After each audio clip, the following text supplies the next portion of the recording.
Today we're looking at the top confessions on Reddit. This one is by AgroBoyNed and it's about... well, just hold on, it's a bit dark. I'll only cover one today, and you can find the thread in description.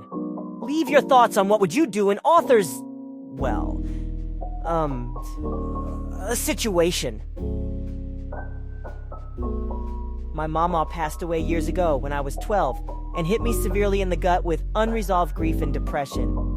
She has been cremated, and my mom left me the responsibility to keep her urn in my room. I've since made her a shrine in her memory. My mom has now moved into a new place, now lives across the states, and I'm planning to visit her in the next week. She requested I bring some of Mama to spread her ashes in the river nearby her new house.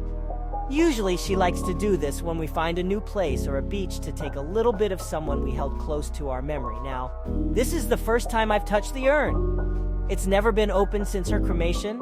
I and my mother are very spiritual people, and I have the irrational fear that touching the urn somehow will cause some form of hex or misjudgment on my part, so I've never touched it. But I cannot take the entire thing with me, so I opened it and poured some into a tightly closed jar to take with on the trip.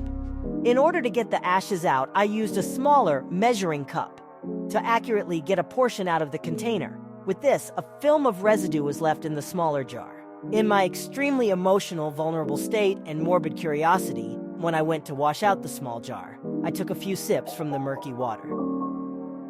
Okay, what the F? This person took intrusive thoughts to a whole another level. Damn, let's just continue. I've since put the urn back in its place and refused to look in my mama's direction. I feel so conflicted. This grief is coming back, and now I feel a heavy sense of guilt and weight, like a children who accidentally broke a vase. I'm not sure if I'm overreacting or I truly just did something back. Parts of me wish I never did this and told my mom I couldn't promise her wish. The other part of me is conflicted with the immoral action that I committed a meager act of cannibalism, if it's even considered to be that anymore. I'm lost, confused, and now thrown back into a state of grief as if a part of my very dead mama has risen from the dead and has come back to haunt me for this stupid action. That was something. I wonder if the OP is getting haunted now. Well, if you liked it, then share it, in hope that no one else does what the author of this post did. Goodbye!